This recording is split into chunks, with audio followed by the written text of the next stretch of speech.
नमस्कार दोस्तों, हमारे YouTube channel one India one voice पर मैं भावेश शाह आप सभी का स्वागत करता हूं। आज हम बात करने वाले हैं Vasai Virar city municipal corporation के 2026 चुनाव की। जनवरी 15, 2026 को वोटिंग है और दोस्तों इस बार पैसा पानी की तरह बह रहा है। बहुजन विकास आघाड़ी अपना सालों पुराना किला बचाने की जहदोजहद में लगी है, जबकि बीजेपी वसई विरार पर कब्जा जमाने के लिए एड़ी चोटी की जोर लगा रही है। क्या बहुजन विकास आघाड़ी का राज खत्म हो जाएगा या बीजेपी की स्ट्रेटेजी कामयाब होगी? चलिए डिटेल में घुसते हैं मसालेदार फैक्ट्स के साथ। अगर वीडियो पसंद आया तो लाइक, शेयर और सब्सक्राइब जरूर करें। दोस्तों, वीवीसीएमसी वसई विरार तालुका का सबसे बड़ा सिविक बॉडी है। 115 सीट्स, लाखों वोटर्स। 2015 में बहुजन विकास आघाड़ी ने धमाकेदार जीत दर्ज की थी। 106 सीट जीतकर किला मजबूत कर लिया था। बीजेपी को सिर्फ एक सीट मिली थी, लेकिन अब 2026 में खेल पलटने वाला है। बहुजन विकास आघाड़ी, जो हितेंद्र ठाकुर की पार्टी है, अपना गढ़ बचाने के लिए जी जान लगा रही है। वो लोकल इश्यूज जैसे रोड्स, वाटर, ट्रैफिक पर फोकस कर रही है। और बीजेपी, वो तो वसई विरार को अपना बनाने की प्लानिंग में है। महाराष्ट्र में महायुति सरकार के साथ बीजेपी लोकल एमएलए जैसे राजन नाईक को आगे कर रही है। एमएमआरडीए प्रोजेक्ट्स जैसे bridge, ring road, highway connection, ये सब चुनावी हथियार है।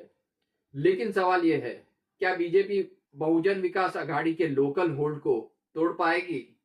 दोस्तों, ये चुनाव नहीं, घमासान है। अब आते हैं मेन पॉइंट पर, पैसा। दोस्तों, इस चुनाव में पैसा पानी की तरह बह रहा है। अफवाह है कि कैंडिडेट्स लाखों करोड़ों खर्च कर रहे हैं। ऑफिशियल लिमिट तो 5 से 10 लाख प्रति कैंडिडेट है, लेकिन रियलिटी में रैलियां, hoardings, social media ads, voter gifts सब मिलाकर हर सीट पर कम से कम 1 करोड़ तक खर्च हो सकता है। बहुजन विकास आघाड़ी अपना किला बचाने के लिए पुरानी स्ट्रेटेजी यूज कर रही है। Local community events, development promises वगैरह वगैरह। बीजेपी के तरफ से वो सेंट्रल फंडिंग यूज कर रही है। बड़े लीडर्स की रैलियां, डिजिटल कैंपेन और एमएमआरडीए प्रोजेक्ट्स का प्रचार। लोग शिकायत कर रहे हैं, रोड्स खराब है, लेकिन चुनाव आते ही प्रोजेक्ट्स अनाउंस हो रहे हैं। क्या ये पैसों की ताकत है? दोनों ही पार्टी बैकडोर में पैसा बहा रही है ताकि वोटर्स न टूटे। कांग्रेस और शिवसेना यूबीटी भी आरोप लगा रहे हैं कि महायुति मनी पावर और मशीनरी का मिसयूज कर रही है। दोस्तों, ये चुनाव पैसों का खेल बन गया है। जो ज्यादा बहाएगा वो जीतेगा। बहुजन विकास आघाड़ी का किला सालों से डोमिनेंट है, लोकल सपोर्ट स्ट्रांग, लेकिन हाल के असेंबली इलेक्शन में बीजेपी ने बढ़त बनाई है। अगर बहुजन विकास आघाड़ी हार गई तो हितेंद्र ठाकुर के लिए बड़ा झटका है। बीजेपी की प्लानिंग, वो आप, कांग्रेस जैसी छोटी पार्टियों को साइडलाइन कर रही है। लोग रोड्स, गार्बेज, पानी की शिकायतें कर रहे हैं। बीजेपी इन्हें इशू बनाकर अटैक करेगी। डुप्लीकेट वोटर्स की भी खबरें आ रही हैं, 50,000 से ज्यादा। क्या ये चुनाव फेयर होगा? कमेंट में बताओ आपका क्या सोचना है। अब बात करते हैं अप्रोक्सीमेट स्पेंड्स की।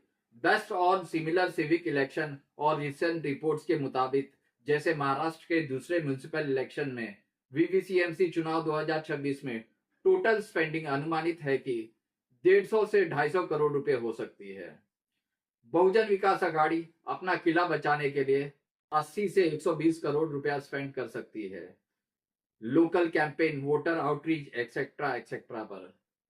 बीजेपी कब्जा करने के लिए 100 करोड़ के आसपास खर्चा कर सकती है, सेंट्रल फंडिंग, एमएमआरडीए प्रोजेक्ट्स प्रचार पर, डिजिटल एड्स पर। अन्य पार्टियां जैसे कि आप, कांग्रेस आदि 20 से 30 करोड़ रुपए खर्चा कर सकते हैं। यह अनऑफिशियल एस्टिमेट्स है, रियल में ज्यादा हो सकता है, क्योंकि पैसा पानी की तरह बह रहा है। दोस्तों, वीवीसीएमसी चुनाव 2026 सुपर डुपर एक्साइटिंग होने वाला है। पैसा, पावर, पॉलिटिक्स सब मिक्स। क्या बहुजन विकास आघाड़ी बचेगी या फिर बीजेपी जीतेगी? कमेंट में बताओ और वीडियो शेयर करो ताकि ज्यादा लोग जाने। अगला वीडियो में और अपडेट्स मिलेगा। हमारे सभी दर्शकों को आने वाले नए साल 2026 की बहुत बहुत शुभकामनाएं। जय हिंद, नमस्कार।